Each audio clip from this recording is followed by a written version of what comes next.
Welcome to Talk Tickers. We're your shortcut for understanding key earnings calls, and today we're digging into AGCO's first quarter of 2025. That's right.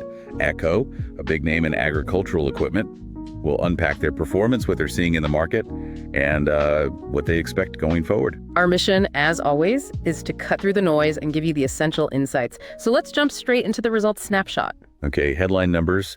Net sales came in over $2 billion. But that sounds big, but it's actually down quite a bit, right? About 30% compared to Q1 last year. Yeah, a significant drop.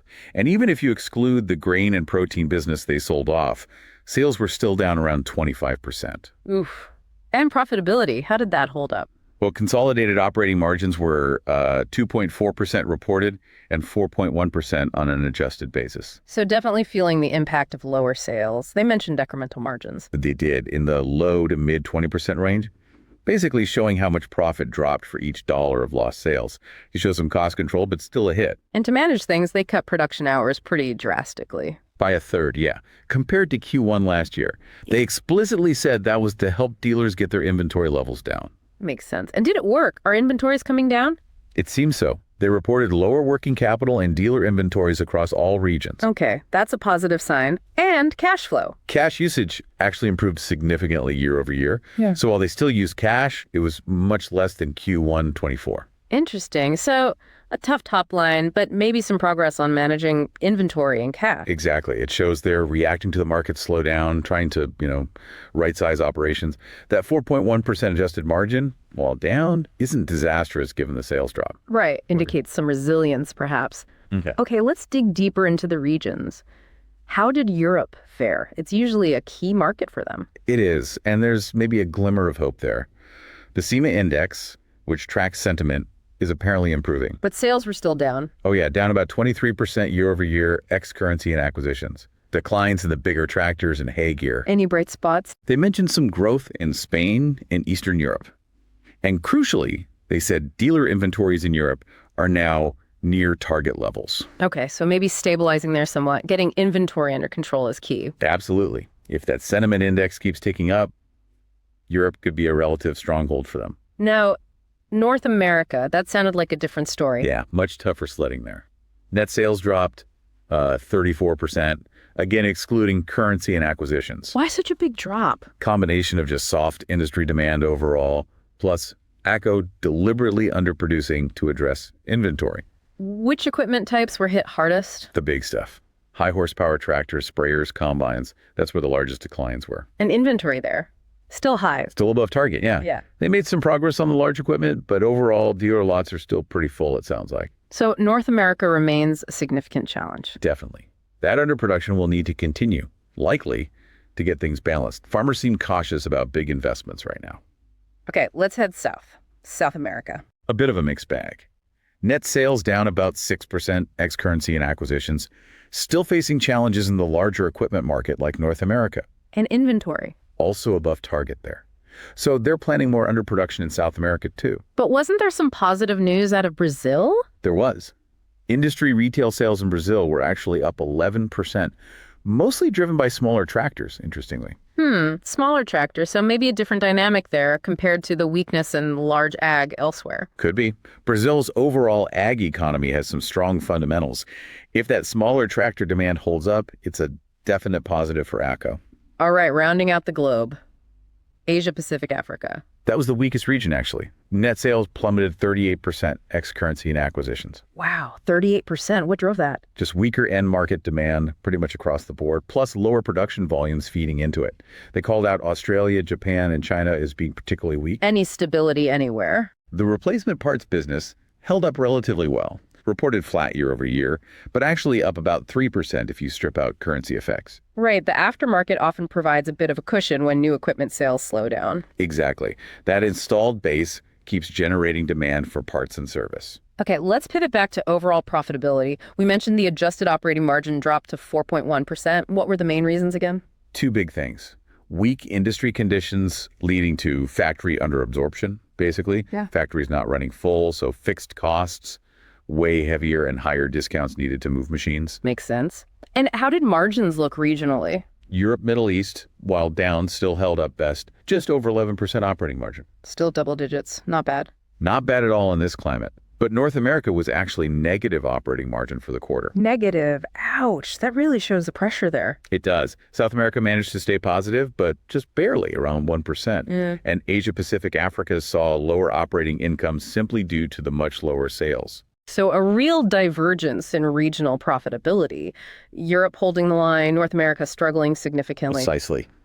Highlights how varied the market conditions are globally right now. Let's talk cash flow and how they're managing their money. Free cash flow was an outflow. Yes, a usage of $260 million.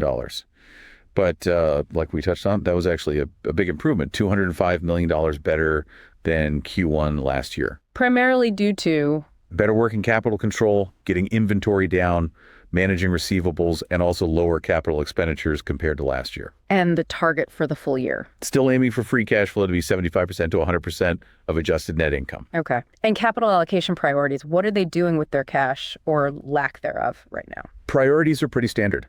Reinvesting in the business, paying down debt to keep their investment grade rating solid, and importantly for shareholders, returning capital via the regular quarterly dividend. Which is 29 cents per share, right? Correct. They also mentioned ongoing talks about potential share buybacks. That's been tricky for them due to a concentrated shareholder situation in the past. Ah, right. So buybacks could be back on the table eventually. It sounds like they're exploring it, which could be another lever to return value if they can sort out those constraints. Okay, let's shift focus to the outlook. What are they forecasting for the rest of 2025? Well, they're bracing for continued softness, particularly in North America. They expect industry demand there to be, quote, meaningfully lower.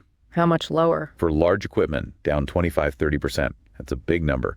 Small tractors may be down 0.5%, so less severe there. And Europe? Western Europe, they see the industry down around 5%, more moderate. But didn't they upgrade Brazil?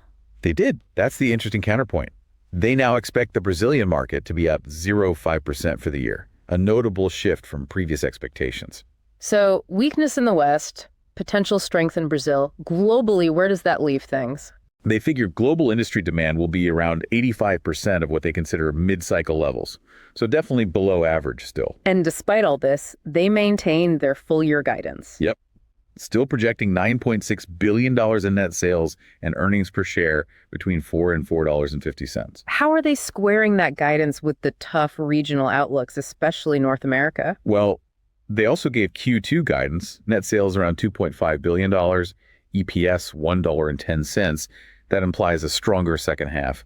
Plus cost controls, maybe some pricing, and that Brazil strength helps. They mentioned tariffs too, right, as a headwind? Yes, a specific call out, mainly tariffs on EU imports and components from China, expected to hit EPS by about 30 cents. Are they doing anything about that? Exploring mitigations. They mentioned modest price increases, looking at supply chain adjustments, but they also warned that potential retaliatory tariffs are a risk to the outlook. Right, the trade situation is still very fluid. Any other guidance points? Engineering expenses expected to be flat year over year. Production hours, as we discussed, down 15-20% for the full year, mostly weighted to the first half. And full year margins. Adjusted operating margin target is between 7% and 7.5%. And a high effective tax rate expected, around 35%. Okay, so navigating headwinds, but sticking to the plan for now. Let's talk strategy. What are the long-term growth levers they're focused on? They keep hammering home three main areas. First, globalizing the Fendt brand, particularly targeting $1.7 billion in sales from North and South America combined. The premium brand push. What else? Second, growing precision agriculture sales, that's the smart farming tech, aiming for $2 billion globally. And third, expanding the global parts business to $2.3 billion. High margin areas. And how's that precision ag push going, especially with the Trimble JV? The PTx Trimble joint venture seems to be off to a good start. Contributed just over $60 million in revenue in Q1 and was actually profitable already. Profitable right out of the gate. That's impressive. It is. They said integration of the sales channels is going well. Many more AGCO dealers now carry PTx tech, and they're working on cross-selling. Good momentum there. Anything else on the strategic front? Tech investments. Yeah, continued investment in smart farming, digital capabilities. They highlighted some recent product awards for autonomous tech and advanced tractors. Cost cutting. Still on track. Seems so. The current programs are expected to deliver $125 million in run rate savings by year end. And they hinted they've found more opportunities for cost savings in 2026. Proactive on costs. What about manufacturing locations given the tariff talk? Any changes planned? Not immediately, no. Too much uncertainty. But they're looking at adjusting component sourcing, maybe finding alternatives to those tariff-impacted suppliers. Makes sense. Don't make big footprint changes until the dust settles. Exactly. Keep your options open. Okay, let's move to our This Is Not Financial Advice segment. Time for an outrageous but plausible trade idea stemming from this AGCO deep dive. Always my favorite part. Let's hear it. All right, here's a thought. Playing off that Brazilian optimism. AGCO is bullish on Brazil, raising their outlook there. Brazil's a major agricultural exporter, potentially benefiting from global trade shifts. Okay, I see where you might be going. So instead of AGCO directly, what about looking at companies that supply agricultural inputs, think fertilizers, pesticides, maybe even seeds, specifically those with strong operations in Brazil? The suppliers to the farmers who might buy AGCO's equipment. Exactly. If AGCO's right and Brazilian agriculture activity picks up more planting, higher yields, these input suppliers could see increased demand even before or alongside new equipment sales. It's a leveraged bet on that Brazilian ag story. That's definitely speculative. It depends heavily on Brazil's economy, politics, weather, trade. A lot of factors beyond AGCO's performance. Absolutely. Highly speculative, hinges on many ifs, but plausible if you believe in that Brazilian growth narrative AGCO highlighted. As always, this is just an idea to mull over, not investment advice. Do your own homework. Good disclaimer. It's certainly thinking outside the direct equipment box. So, wrapping up our deep dive on a car, it was clearly a challenging first quarter, sales down significantly, especially in North America. Yeah, but they showed some solid execution on managing costs and, importantly, getting those dealer inventories moving in the right direction. Cash flow management improved too. And strategically, they're sticking to their guns, focusing on those high-margin areas like Fendt, Precision Ag via PTx Trimble, and parts. That PTx integration seems key. If they can really leverage that technology across their brands, it's a major potential differentiator long term. Definitely. But the road ahead isn't smooth. The tariff situation is a wild card. Global ag markets are still adjusting, and farmer sentiment, particularly for big purchases, remains cautious in key regions. Lots to watch. Brazil's performance versus North America and Europe will be critical, as will their ability to maintain those margins and hit their cost-saving targets. Absolutely. Remember, everyone, these insights are for informational purposes only. This is not financial advice. We strongly encourage you to conduct your own thorough research.